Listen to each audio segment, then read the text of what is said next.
Diarmuid Ryan, you're an All-Ireland winner. How does that feel, boy? It's quite surreal, Tommy, to be honest. It's only when you're kind of in with the team now. It still hasn't probably sunk in, I suppose. It's only kind of going around, sitting on the pitch afterwards and seeing all the tears rolling down lads' faces, and even in the crowd, it's special, and it's like you think, you always dream of doing it. Even like we were slagging with the lads this morning. Shay Mean said, he goes, oh, this is his first time, but he's played about 10 of them at home in the back garden already, and it's a bit of a laugh. The final score as well. And he came on, and that was what it was. We were down.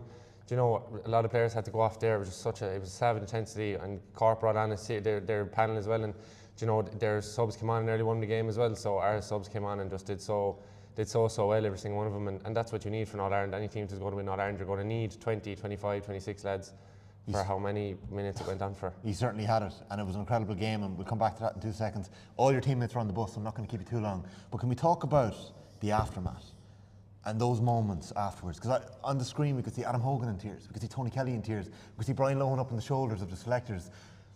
What were you doing? Where were you? What happened? It was the long. I'd come off with cramp with I'd say a minute to go in the first half extra time. So I was sitting there.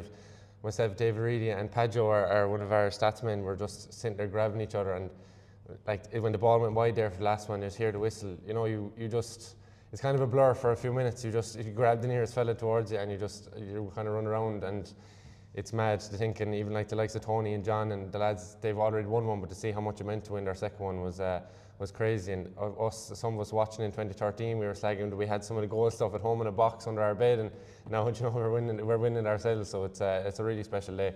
Croke Park went gold in the sense that the Clare colours. The Clare took over the hill. I couldn't believe it. You see, even after the game, like and even and coming in after on the way in the bus, you could sense that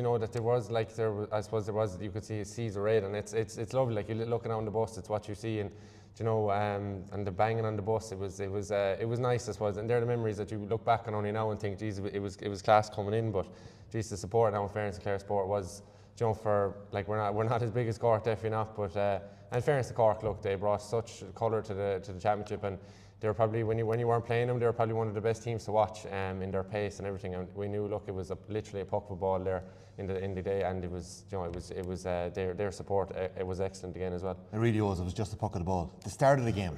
Can I just bring you back to that, because Cork had a ferocious start. They had 2 points inside a minute. They're 3 up. Rogers gets you on the board, but the oxygen, the noise, the momentum, everything's with Cork.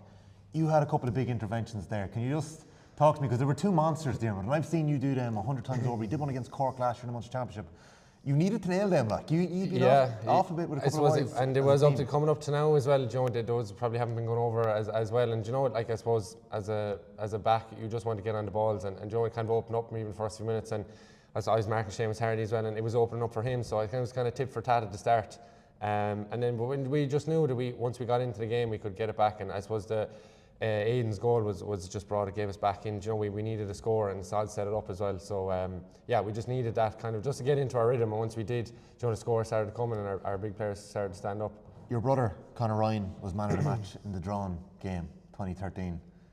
Where were you that day? I was up in the stand. I'd say in one of the same seats he was sitting in today, looking out. And I was probably far more nervous that day than I was today, because you can't impact it on the field when you're up in the stand. But meeting him after the game was special. I saw him win one, and it was very emotional. And for him now to see me win one, and for my parents and my club and everyone, it's just nice to finally go back now and be able to. He was slagging me. It was one I hadn't got in him, and this year I've added 2 he hasn't, Fitzgibbon, one he hasn't, and be able to now sit at the table with him and say that he doesn't have an All-Ireland, or he has an All-Ireland with me is nice. It's another medal in the Cratloe. Yeah.